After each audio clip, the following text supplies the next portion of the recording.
चुड़ैल का कुआं। एक समय की बात है। एक गांव था जिसका नाम था संधीपुर। गांव के बीचों बीच एक पुराना और गहरा कुआं था। उस कुएं के बारे में कहा जाता था कि वहां एक चुड़ैल रहती है।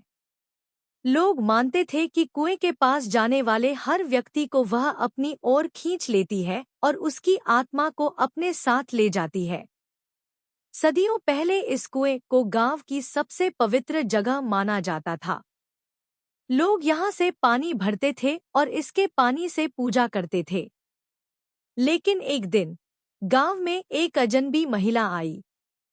वह बेहद खूबसूरत थी, लेकिन उसकी आंखों में अजीब सी चमक थी।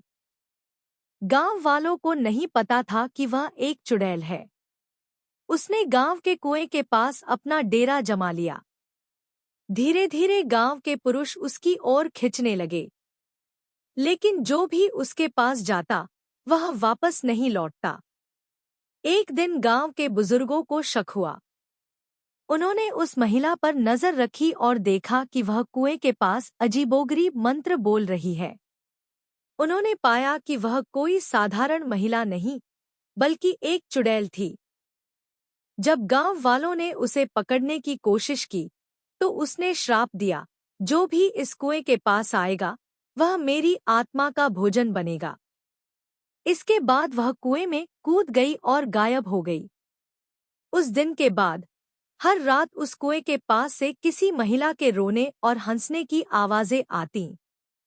कई लोगों ने देखा कि रात के समय कुएं के पास एक सफेद साड़ी में महिला खड़ी रहती है, और जो भी उसके पास जाता वह गायब हो जाता। गांव में एक युवक था, अर्जुन, जिसे इन बातों पर यकीन नहीं था। उसने तय किया कि वह कुएं के रहस्य का पता लगाएगा। एक रात वह कुएं के पास गया और देखा कि सच में एक महिला सफेद साड़ी में वहां खड़ी है। जैसे ही अर्जुन ने उसे देखा, वह अचानक उसकी ओर मुड़कर जोर से चीख पड़ी। अर्जुन डर से भागने की कोशिश करने लगा, लेकिन तभी वह महिला हवा में गायब हो गई। अर्जुन किसी तरह बच तो गया, लेकिन उसकी आंखों में हमेशा के लिए डर बैठ गया। आज भी लोग उस कुएं के पास जाने से डरते हैं। कहा जाता है कि अगर आप रात के समय उस कुएं के पास जाएंगे, तो आपको चुड़ैल की आत्मा अपनी ओर बुलाएगी।